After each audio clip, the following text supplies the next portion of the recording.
maanta waa maalintii ay Soomaaliya xorriyadda qaadatay 1 bisha July 1960kii waxa xalay oo kale la soo gabagabay maamulkii qaramada midoobay ay u dhiibtay in Talyaanigu Soomaaliya gaarsiiyo gobonnimo taas oo uu ka sii horeeyay gumaysigii Ingiriiska oo ka talinayay dhammaanba deegaanada Soomaalida ee Geeska Afrika marka laga reebo Djibouti.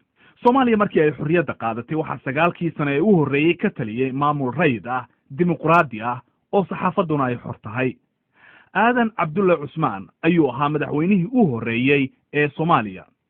cabdirashiid cali sharmaarke oo mar ahaa ra'iisul wasaare uu magacaabay madaxweyne aadan cabdulle ayaa sanadkii 1967kii la tartamay ugana guuleystay xilka madaxweynenimada. halkaas waxay Soomaaliya ku noqotay dalkii Afrika ugu horeeyay ee madaxweyne doorasho looga adkaaday uu xilka si nabada u wareejiyo.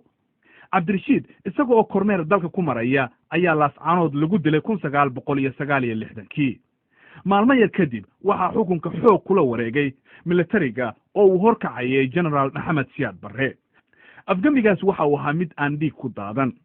General Siyaad wuxuu xabsiga dhigay madaxweynihii hore aadan cabdulle cusmaan iyo labadii ra'iisul wasaare cabdirasaaq xaaji xuseen oo hadda ku nool Minneapolis oo Mareykanka ah iyo maxamed xaaji ibraahim cigaal iyo siyaasiyiin kale oo fara badan.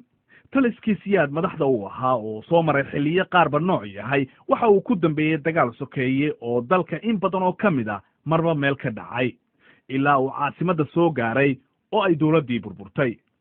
madaxweyne Siyaad isaga oo qaxa ayuu ku dhintay waddanka Nigeria kadibna meydkiisii dalka la geeyey oo lagu aasay.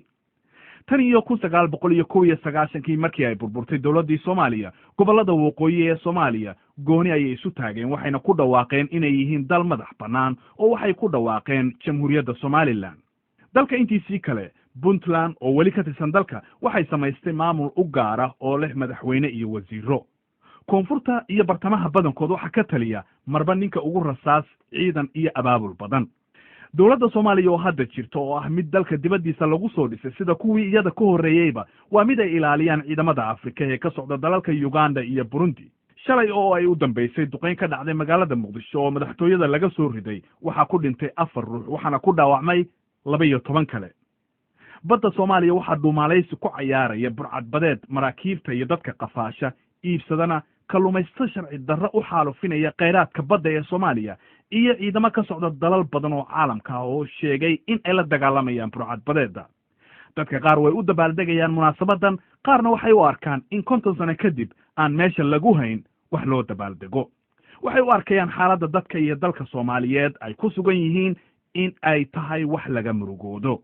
dad badani waxay shaki ka qabaan in Soomaaliya ay dib u soo noqon doonto iyo in kale.